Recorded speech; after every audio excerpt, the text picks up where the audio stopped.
Okay, let's start reading Oedipus together. It's a play. It's not as confusing as Romeo and Juliet, but I still think it reads well enough out loud. And um, we would read the whole thing in class over the course of 3 days. So I'm planning to make 3 videos. Let's see if I get that far. All right, so the scene, remember, this is all acted out in front of a crowd, in front of an audience. The scene is before the royal palace at Thebes, in front of the king's palace, upon the steps and around the altars, which stand in the forecourt or group numerous citizens of Thebes sitting in attitudes of supplication. That would be the chorus. And supplication is like they're bowing down, begging for help. And Oedipus comes out, and he's attended by an entourage because he's the king. And he says, "Children, new blood of Cadmus's ancient line, what is the meaning of this supplication? These branches and garlands, the incense filling the city, these prayers for the healing of pain, these lamentations." Lamentations are like crying out in pain. Branches, garlands, and incense, those are things that people would have put out for the gods. This like an altar to the gods or prayers for the gods to say, hey, we are doing this to ask for your help. So he's like, what's going on? I have not thought it fit to rely on my messengers, but I am here to learn for myself. Well, that's nice. I'm not going to listen to hearsay. I want to know from you specifically what's going on. I, Oedipus, whose name is known far. He's not super humble. So he says to the priest, who's kind of representing everyone at this point, "You, reverend sir, in right of age, should speak for all of them. What is the matter? Some fears, something you desire?"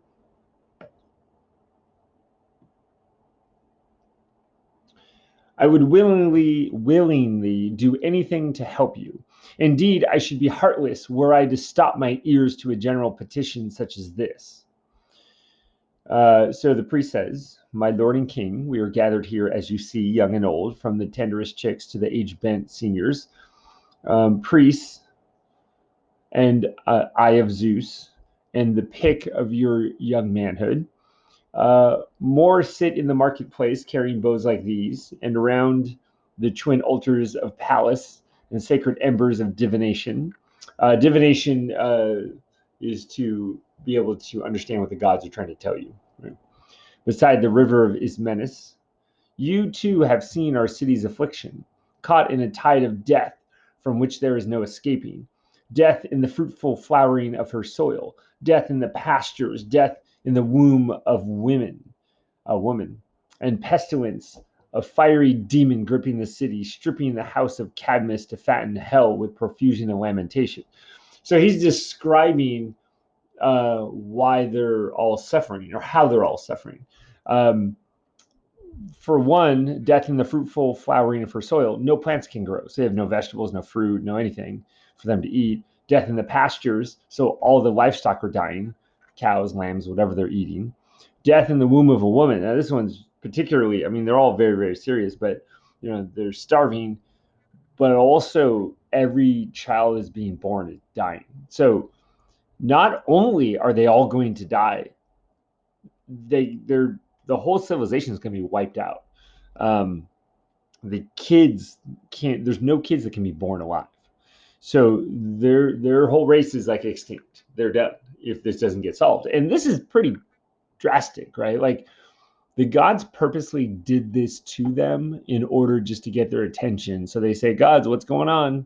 Tell us what you want." And then they're like, "Oh, what? Oh, are you having a problem down there?"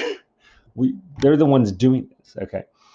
And then pestilence, disease. So they're dying in like every way. Okay. "If we come to you now, sir, as your suppliants," that's your people that are begging for help, like we're lower than you, "I and these children, it is not as holding you the equal of gods, but as the first of men." We're not trying to do any hubris here, right? We're not saying you're better than the gods, but you are the highest human that we can come to. So we have to ask you for help. Whether in the ordinary business of mortal life or in the encounters of man with more than man, it was you we remember, a newcomer. I thought I could highlight this. It was you we remember, a newcomer to Cadmus's town, that broke our bondage to the evil enchantress with no foreknowledge or hint that we could give.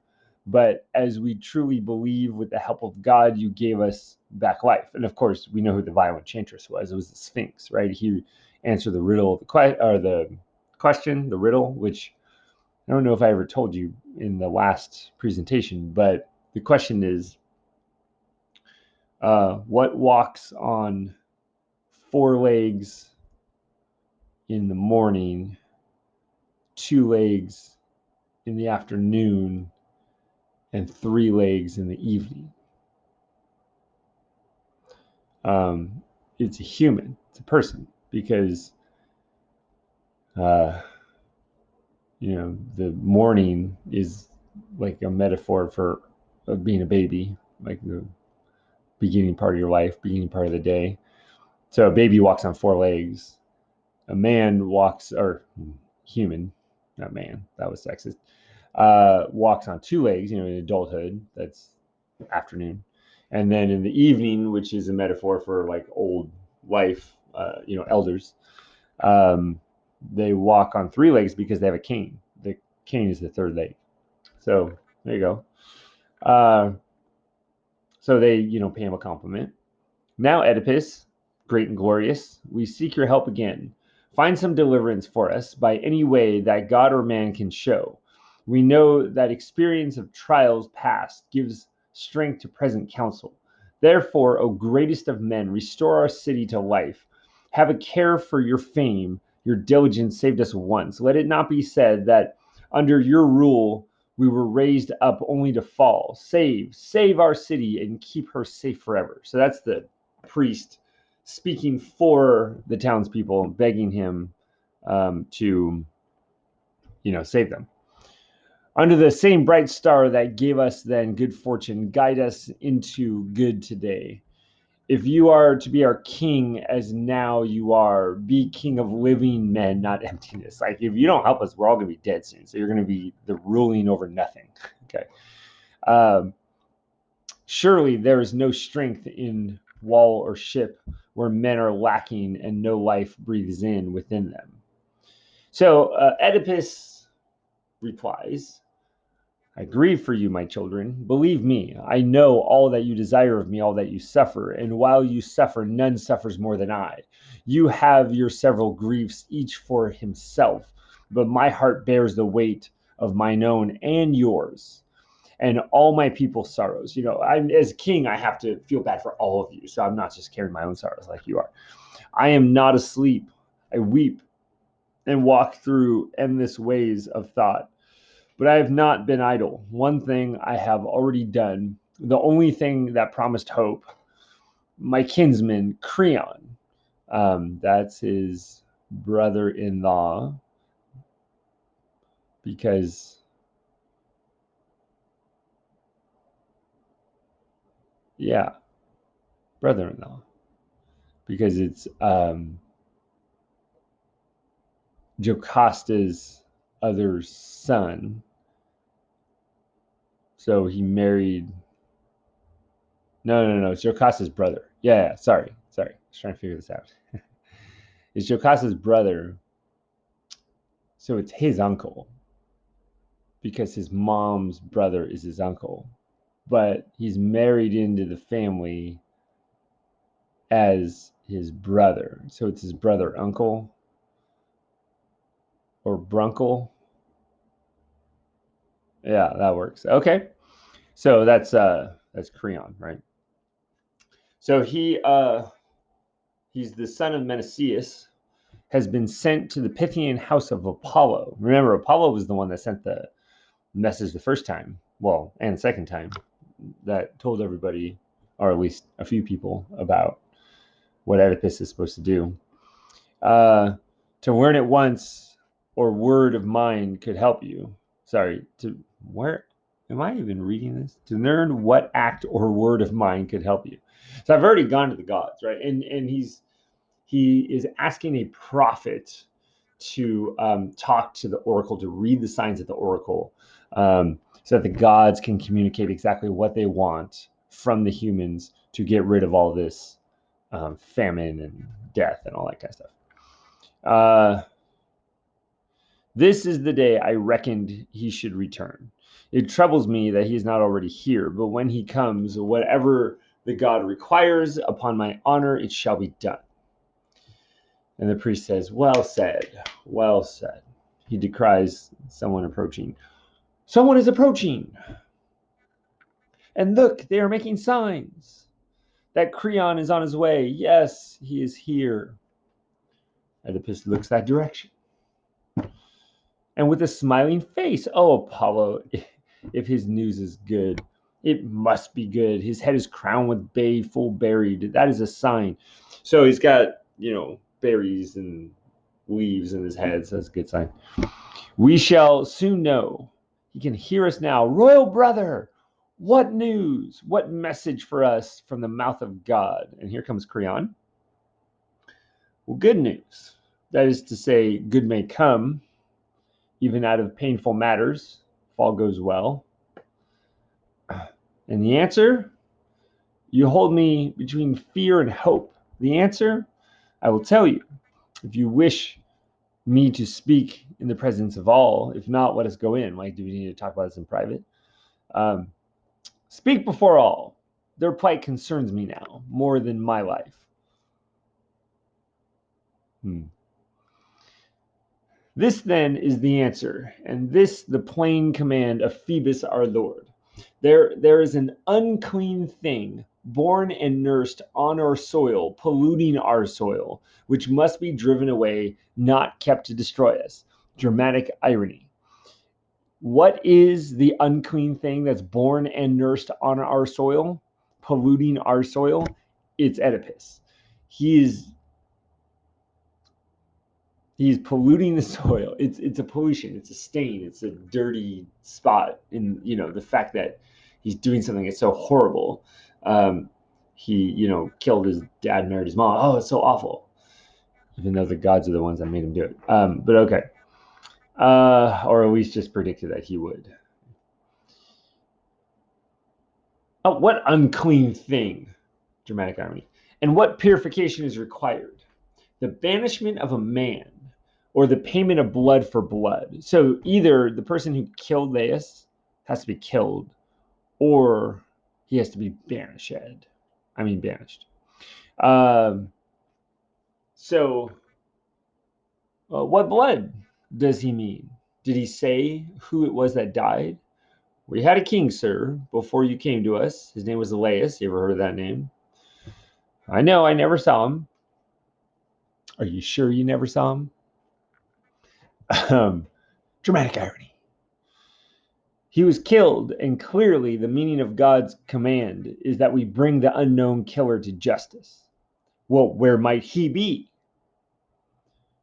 It's you, right? He doesn't say that. But so this is why the dramatic irony is so, like, the whole time the audience is like, oh, it's you. Where shall you? So you have to know the story before you go in. Otherwise, it's not that shocking or hilarious or however you want to take it. Where shall we hope to uncover the faded traces of that far distant crime? Here, the god said, seek and ye shall find. Unsought goes undetected. Was it at home or in the field or abroad in foreign soil that Laius met his death, this violent death?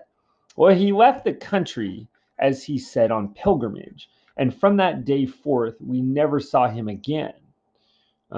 Well, was there no word, no fellow traveler who saw what happened, whose evidence could have been used? All died save one. Oh, we have a witness. Hello. Who fled from the scene in terror and had nothing to tell for certain except one thing. So the witness freaked out and couldn't even say anything about it. What happened? Ha, ha, ha, ha. All he could say, what was it? One thing that might point the way to others if once we could lay our hands on the smallest clue. Well, his story was that robbers, not one but many, fell in with the king's party and put them to death. Now, that's interesting because as far as we know, Oedipus traveled alone, right? So that's something we'll have to work out later. Um,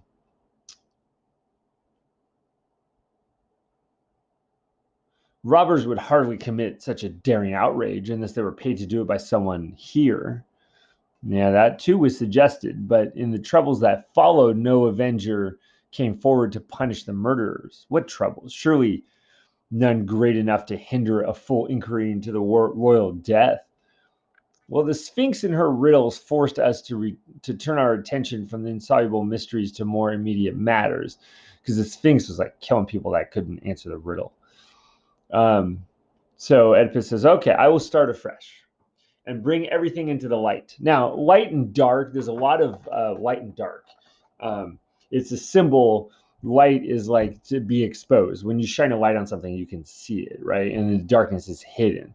So you're going to see there's a lot of like, I'm going to bring everything into the light, especially when we get to Tiresias. You'll see some interesting things being done here. All praise to Phoebus, and thanks for your part to you for this pointing out our duty to the dead. You will find me as willing an ally as you can wish in the cause of God and our country, my cause too. How exactly is it your cause? See, he thinks it's his cause because he's the king, but we know it's his cause because he's the one who did it. Dramatic irony. Have I said that word enough? Not merely from a fellow creature will I clear this taint, but from myself. Um, so basically, he's saying that there's a taint upon him, and that is that he hasn't found the killer yet. But we know what the real taint upon him is. It's he is the killer, right? So, dramatic irony. Um, the killer of Laius, whoever he was, might think to turn his hand against me. I'm not allowed to tell you that's foreshadowing. Thus serving Laius, I serve myself. Now, up from your seats, my children, away with these bows. Bring all the people of Cadmus here and tell them there is nothing I will not do. Certain it is that by the help of God we stand or fall. You know, that's the only, you have to have God's help, or the God's help. Otherwise, you know, you can't get anything done. None, oh, that's, yeah, here we go. So Oedipus goes into the palace. Messenger goes to summon the people. The priest dismisses the suppliants. And he says, "Up, children, now the king has promised us all that we came to ask. Let us pray that Phoebus, from whom the answer came himself, may come to save and deliver us out of our heavy afflictions." And the suppliants disperse. So here comes the chorus, right? We have the entrance of the chorus, and they say, and this is a group of people, so they're all going to say this together. Now these are the elders. Okay, so the group before was the citizens. I may have misspoke there, but now we have the elders. That's with who the chorus is, the wise people. So they say all together, and there's like 10 or 15 of them. In Thebes, city of light, from the Pythian house of gold, the gracious voice of heaven is heard. With fear my heart is riven, fear of what shall be told. O healer of Delos, hear. Fear is upon us. What will thou do? What will thou do? Things new or old as the circling years, speak to us, daughter of golden hope. Come, deathless word. So they're doing a prayer, okay? And basically what they're just saying here is that this is a crazy situation, and I'm kind of freaked out. I'm kind of nervous about what we're going to discover through this, investigation. Deathless Athena, first god of Zeus, on thee we call. So they're calling out to the gods for help. Then on thy sister, Queen Artemis, over our city enthroned in her majesty, and Phoebus, lord of the bow, show us again your threefold power this hour as in ages long ago. From the fire and pain of pestilence, save us and make us clean. Sorrows beyond all telling, sickness rife in our ranks, outstripping invention of remedy, blight on barren earth and barren agonies of birth. Life after life from the wild fire winging swiftly into the night. Beyond all telling, the city reeks with the death in her streets, death bringing. None weeps, and her children die. None to be pity. None to pity, sorry. You have none to pity because they're all going to die. Mothers at every altar kneel. Golden Athena, come near to our crying. Apollo, hear us and heal. They're just crying out to the gods and saying, here's what's happening. You got to save us. Not with the rattle of bronze, but loud around us. The battle is raging. Swift, the death fiend flying. Fling to the farthest corners of the sea, or to some bleak north bay, the onset of his armory. Night's agony grows into tortured day. Zeus, let thy thunders crash, thy lightning slay. They're still praying. This whole thing is just a prayer, like, please help us. By the way, it's a choral ode. That's what the choral odes are. They do this a lot. Slay with the golden bow, Lycian, slay him, Artemis over the Lycian hills resplendent, Bacchus, our name god, golden in the dance of Maenaeid revelry. Yo, the fiery torch advanced to slay the death god, the grim enemy god whom all other gods abhor. Now, they don't just show up and say these things and then leave. They stay there, and they're also going to communicate and talk with Oedipus. So they do represent a group of people, but it's also literally people that are going to interact with him. So Oedipus comes back out. He says, okay, you have prayed, and your prayer shall be answered with help and release. If you will obey me and are willing to put in hand the remedy your distress requires, I speak as a stranger, except by hearsay, to what has passed and the story that has been told. So he doesn't know much about Laius' death, except that he killed him, but he doesn't know that yet. So that's what he says. He's like, I've just heard things, but I don't actually know what happened because I wasn't here. Without this clue, I should make but little headway in my search. Therefore, as a citizen newly received among you, it is you, Thebans, that I make this proclamation. So he's like, look, I don't know who killed this guy, so I need some help. Okay, so in order to move this investigation along, here's what I'm saying to you. If any one of you knows whose hand it was that killed Laius, the son of Labicus, let him declare it fully to me now. And of course, the audience members are like, I know, it was you. No, I'm just kidding. Nobody says that. But it's silent, right? Because nobody knows. Or if any man's conscience is guilty, let him give himself up. He will suffer the less. His fate will be nothing worse than banishment. No harm will touch him.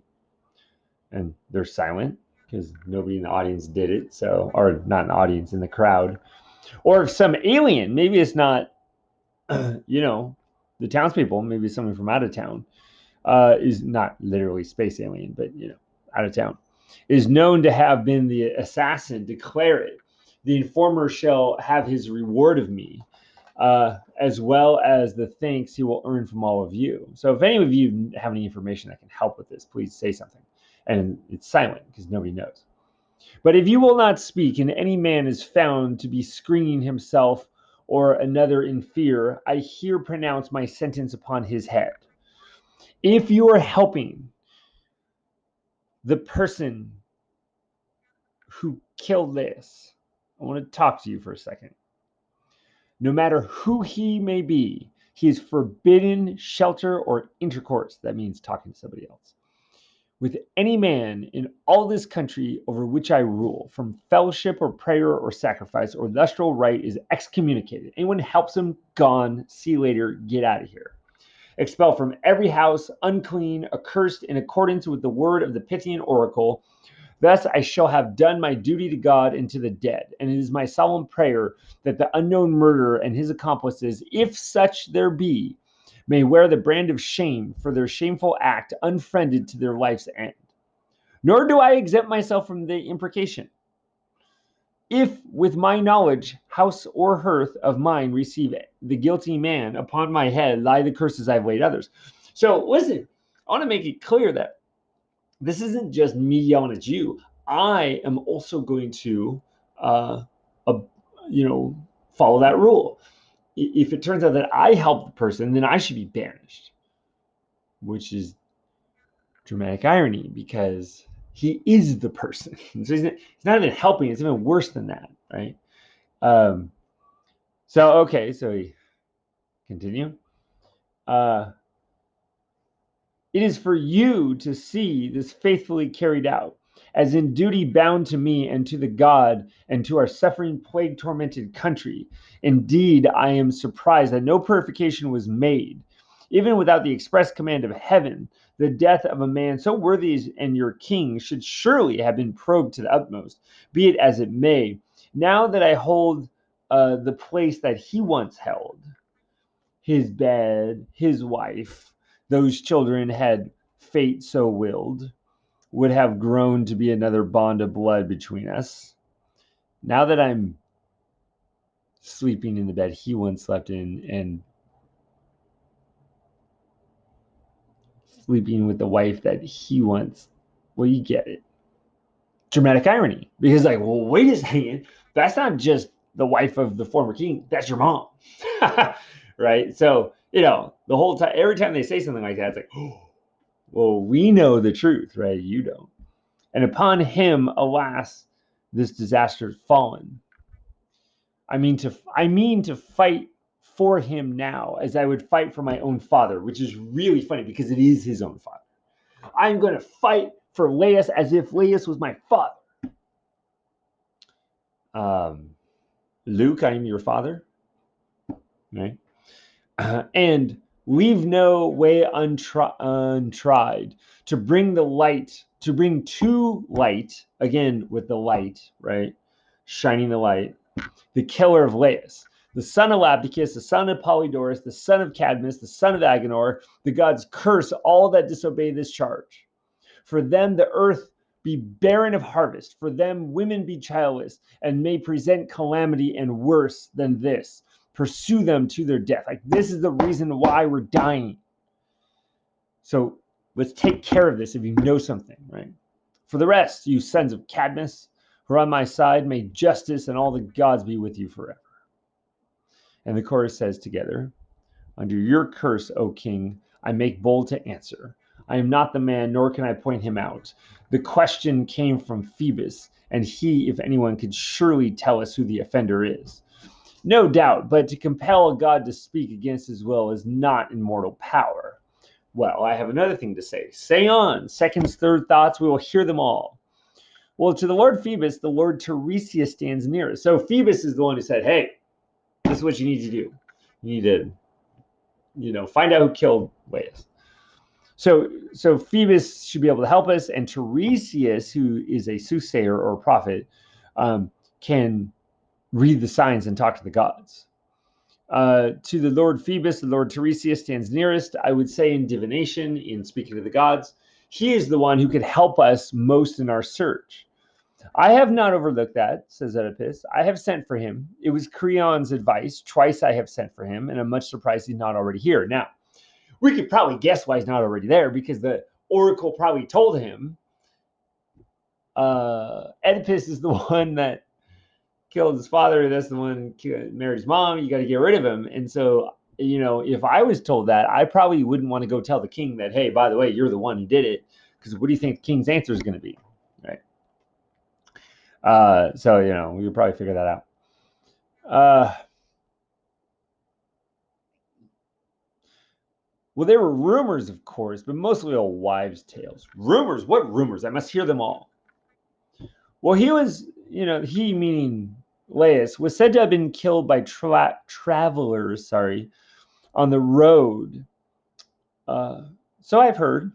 But where are the witnesses? Well, remember, there's only one. He'd be a bold man, sir, that would pay no heed to such a curse as yours when he had heard it. Will he fear words that did not shrink him from the deed? Well, there's one that can find him out. They are bringing the prophet in whom all men lives the incarnate truth. So here comes Tiresias. Now, Tiresias is blind. He's led by the attendant. So he's in the dark. But he's the only one that actually knows the truth. So he's the only one that can see the light and or see the truth, even though he's blind. And really, it's Oedipus who's in the darkness right now. Oedipus is the one who's actually doesn't know what's going on. So it's reversed, right?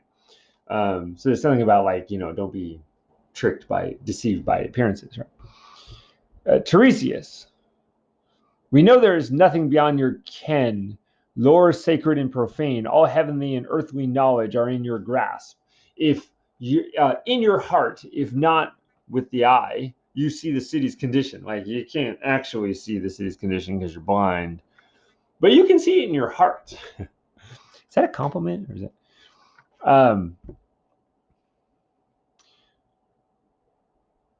We look at you as our only help and protector. We have sent, they may have told you, to Phoebus, and he has answered. The only way of deliverance from our plague is for us to find out the killers of Laius, and kill or banish them. Now, sir, spare us not your skill in bird lore or whatever arts of prophecy you profess. It is for yourself. It is for Thebes. It is for me. It's not for you. I mean, kind of.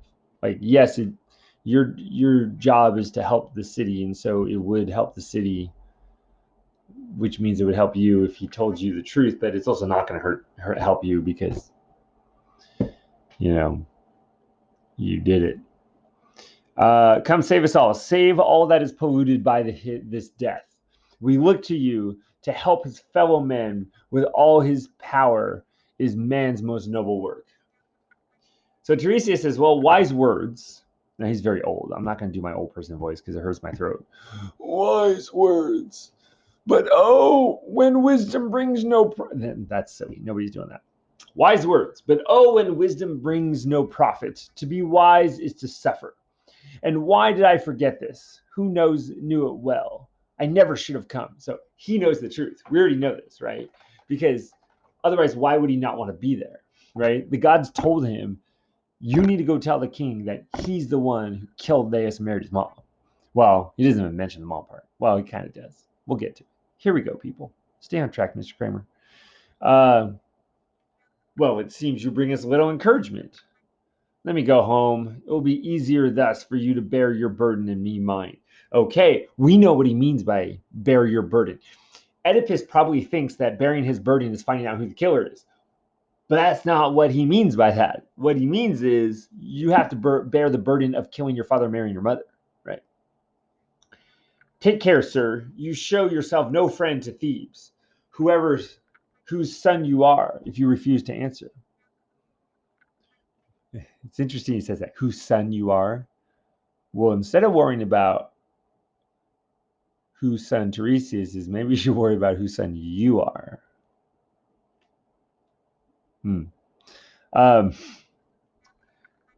If you refuse to answer. Tiresias says, it is because I see your words, sir, tending to no good. I see. He can't see, he's blind, but he does know the truth, so he does see. Therefore, I guard my own. I'm guarding my own words because I know the truth. By the gods, if you know, do not refuse to speak. We all beseech you. We are now your suppliants. Like we're begging you. Just tell us. Well, you're all deluded. I refuse to utter the heavy secrets of my soul and your soul. We know what he means by that, right? The secrets of Oedipus' soul is that he killed his father and married his mom. What's something you know and will not tell? You mean to fail us and to see your city perish? Notice Oedipus has not caught on to what he's saying. He hasn't, what do you mean mine? He doesn't say that. He goes, what? You're not going to tell us? He's too focused on finding out the truth. I mean to spare you and myself. Ask me no more. It is useless. I will tell you nothing. Nothing? Insolent scoundrel. You would rouse a stone to fury? Will you never speak? You are determined to be obstinate to the end?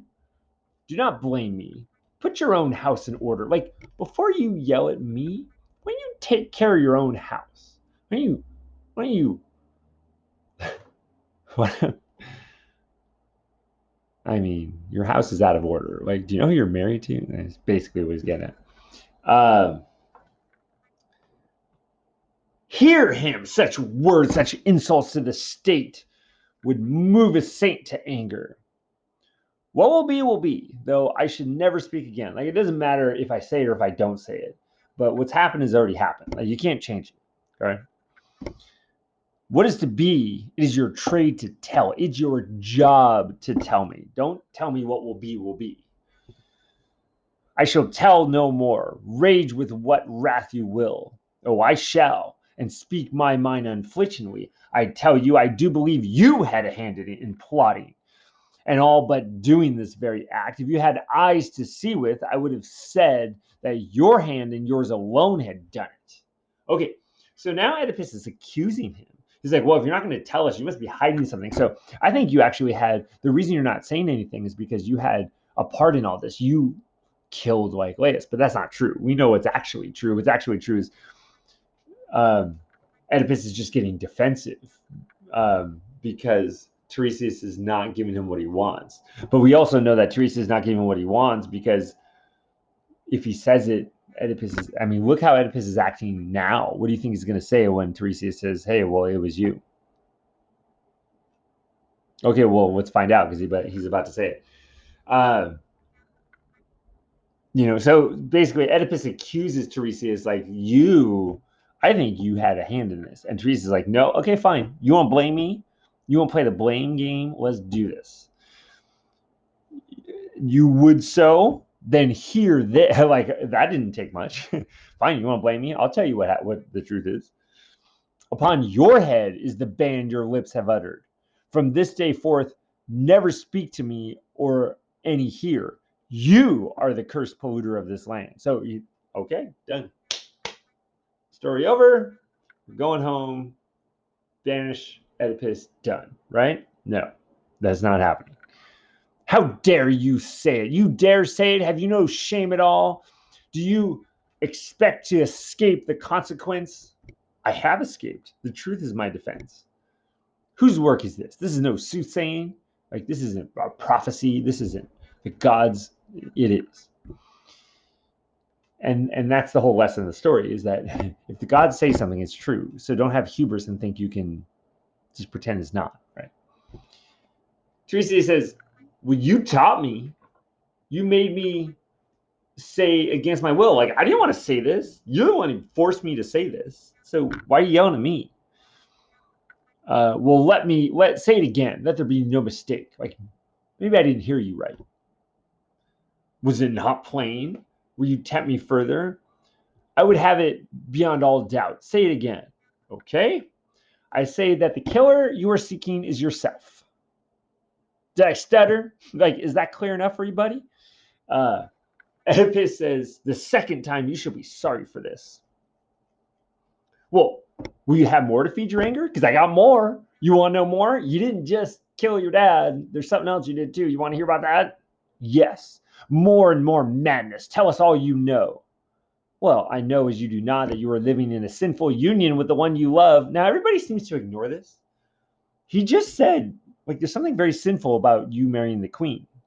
He doesn't go into more detail, but everyone seems to just not pay attention to that.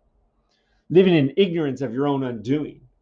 Do you think you can say such things with impunity without getting punished? I do, if the truth has any power to save. It has been not for you, no, not you.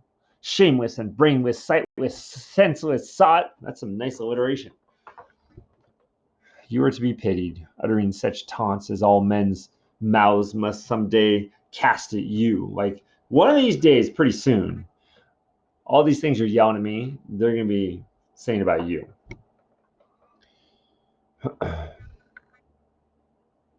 Living in perpetual night, you cannot harm me, nor any man else that sees the light. Okay, well, that's the whole thing, right? Is that Tiresias is the only one who sees the light. He's the only one that sees the truth. He's the only one that knows the truth. Oedipus is the one that's living in the dark, right? But he's mistaken. No, it is not for me to bring you down. That is in Apollo's hands, and he will do it. And all of a sudden, Oedipus goes, wait a second. Wait a second. I got this. I got this. Creon. Was this his trick, if not yours? Like, Creon sent you to go find prophecy. Does Creon trying to overthrow me? Does he want the throne?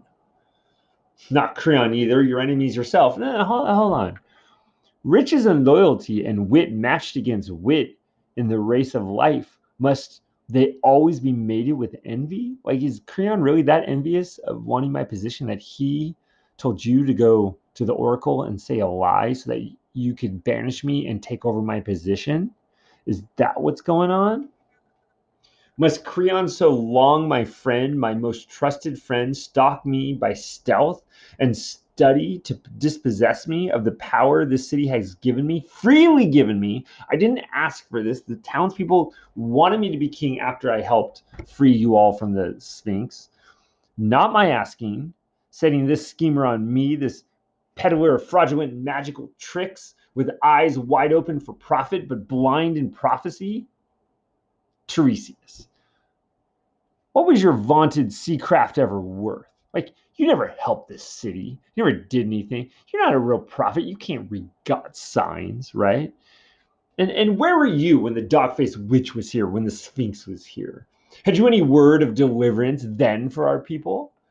There was a riddle too deep for common wits. A seer would have answered it. But, someone that could read the signs of the gods. But answer came there none from you. Birdlore and Godcraft were all silent until I came. I, ignorant Oedipus, came and stopped the Riddler's mouth, guessing the truth by mother wit and not Birdlore. This is the man whom you would dispossess, hoping to stand nearest to Creon's throne. You shall repent, you and your fellow plotter, of your zeal for scapegoat hunting. Were you not as old as you appear to be, sharp punishment would soon convince you of your wickedness. Now, the chorus pipes in because they're starting to freak out a little bit. Sir, to our thinking, both of you have spoken in the heat of anger. Surely this is not well, when our thought should be, when all our thoughts should be how to discharge God's command. So, hey, calm down, calm down, calm down. You're both like getting upset. You're both getting angry. You're both like freaking out. Just relax. And Tiresias says, king though you are, one's right to answer makes us equal, and I claim it. Right? I have a right to speak. It is not you, but Loxias whom I serve. That's the god. Nor am I bound to Creon's patronage. Like, I don't have to do anything Creon says. You are pleased to mock my blindness. Have you eyes, and do you not see your own damnation? Here we go. Eyes and cannot see what company you keep? Whose son are you? I mean, Tiresias knows. We know. Right? I tell you, you have sinned and do not know it against your own on earth and in the grave. Okay, against your own on earth. So against your mom, and then your own in the grave, which is Laius, against, your dad. A swift two-edged sword, your mother's and your father's curse shall sweep you out of this land. Those now clear seeing eyes shall then be darkened, then no place be deaf, no corner of Citharon echoless to your loud crying. When you learn the truth of that sweet marriage song that hailed you home to the fair seeming heaven of your hopes, with more misery than you can guess, to show what you are and who they are that call you father. Like, you're gonna find out pretty soon who your children really are. Like, they're not, yes, they're your children. Yes, you had them, but do you know who you had them with, right? Like, pretty soon, everybody's going to be gossiping about this, talking about this. We're going to find out. We're going to find out. Rail as you will at Creon and at my speaking, you shall be trodden down with fouler scorn than ever fell on man. Shall I bear more of this? Out of my sight. Go, quickly go back to where you came from. Go. I will. I've been trying to get out of here for 20 minutes. Like, you serious? I, first tell me to speak. Like, I have to say something. Then when I say something, you're like, get out of here. Like, what's your deal, man? It was your wish brought me here, not mine. Well, had I known what madness I was to listen to, I would have spared myself the trouble. Mad I may seem to you, your parents would not think that I'm mad. Dramatic irony. Okay. Because his parents are Jocasta and Korean. Okay, you know what I mean. Now, obviously Jocasta doesn't know either. Like she doesn't know that this guy that just showed up and saved her city is her son. And by the way, you might be thinking like, oh, what's their age difference? Yeah, I mean, this has got to be at least 15 years or something like that. But I mean, some of your parents are probably 15 years apart. I don't know. Where was I? Okay. What, my parents? Well, who then gave me birth? Ooh, careful what you ask for. This day brings you your birth and brings you death. So, you're going to be reborn. You're going to find out who you really are. You're going to be reborn as the person that you actually are, like in real life, right? And death, does he mean he's actually going to die, or does he mean that, who he currently is going to die and he will be reborn as who he is? Uh, Oedipus says, man, you still wrap up your words in riddles? Were you not famed for your skill at solving riddles? You're so good at solving riddles. We solved that one. No? Well, you taught me with the gift that is my greatness. You taught me. You taught me with the gift that is my greatness. Yeah, your great misfortune and your ruin, right? Uh, that ruined you. The fact that you could answer riddles because you had to marry the queen. Well, no matter. I have saved this land from ruin. I am content. Well, I'm gonna go. So I'll see you later. Your hand, boy. Take me home. Well, we well can spare you. Take him home. Tiresias leaves, but before he goes, he says, when I have said my all thus to your face, fearful of nothing you can do to me, the man for whom you have ordered hue and cry, the killer of Laius, that man is here. It's you, right? Passing is for an alien, a sojourner here among us. So, you act like you're an alien. You act like you're not from this city, but you actually are from this city.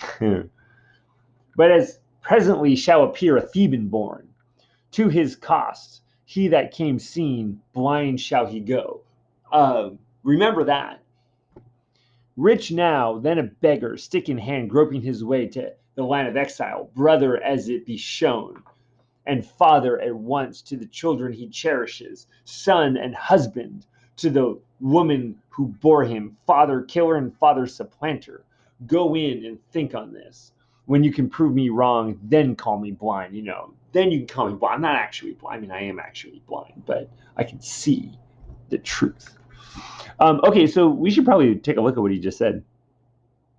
Besides the foreshadowing that I'm not going to mention. To a land of exile, brother as it shall be known, and father at once. So he's the father of his kids, but also the brother because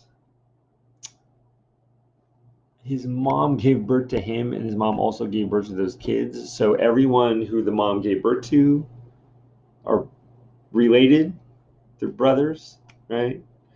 Um,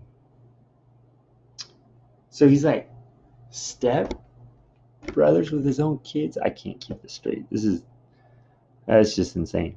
Um, and then he says, husband, son, and husband to the woman who bore him. He just said it flat out. Nobody acknowledges this. Nobody like says, "Wait, what are you talking about? Can you explain that further?" No, he's just like, "Hey, by the way, you're the son and the husband to Jocasta, who bore you, who like gave birth to you." Nobody's like, "Wait, what?" They just kind of ignore that. Father killer and father supplanter. You killed your father and then you took his place. Okay. For the record, this is the last column I'm going to read, and then we'll take a break. Uh, so they all leave. Everybody leaves except for the chorus, and the chorus goes into their second chorus choral ode, and they say, From the Delphian rock, and the heavenly voice denounces the shedder of blood, the doer of deeds unnamed. Who is the man? Let him fly with the speed of horses racing the wind. The son of Zeus, armed with fires, his lightnings leaps to destroy, and the fates sure-footed close around him. So, they're still asking the question to the gods: who is the man who did these things? Who was the shedder of blood, right? Who killed Laius? And they're asking, Zeus.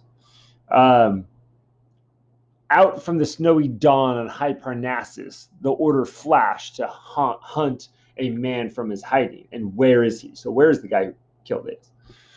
In forest or cave, a wild ox roaming the mountains, footing a friendless way, but the deathless voices live in his ear. From the heart of earth they cry against him. Terrible things indeed has the prophet spoken. We cannot believe, we cannot deny. It's all dark. Like, again, with the darkness, right? We actually don't know the truth. We don't know what actually happened. And horrible things have been said by the prophet, and we don't believe him, but we also don't not believe him. Like, we don't know the truth yet. So instead of just drawing a conclusion based on our personal preference, we're actually going to wait for evidence. That's a good way to do it. We fear, but we cannot see what is before us. Like, we don't actually know the truth. Was there a fight between, do you quarrel, sir, between the house of Labdacus and the son of Polybus? None that we ever knew, for which to impugn the name of Oedipus, or seek to avenge the house of Labdacus for the undiscovered death. So they're just kind of thinking out loud. They're like, well, maybe there's a fight between these two. Was there some evidence that can tell us, like, maybe Creon is in the wrong, or maybe Oedipus is in the wrong? We don't know. All secrets of earth are known to Zeus and Apollo, but of mortal prophets, that one knows more than other, no man can surely say. Wisdom is given to all in their several degrees. I impute no blame till the blame is proved. Wise words. I'm not going to actually blame someone until I have the evidence, enough evidence to show that this person actually did. He faced the winged enchantress and stood to the test, winning the golden opinions. Never, therefore, will I consent to think him other than good. Like, he saved our city from destruction. So I'm not going to throw him under the bus quite yet. No idea how long that was, but that was long. Okay, so 2 more of these videos, and then we're done with the play. First, he has to encounter Creon, who he's just accused of trying to take over the city. That's going to be interesting. And then the truth will be, uncovered in the final part 3, I suppose. And that will be super exciting. Thanks for listening.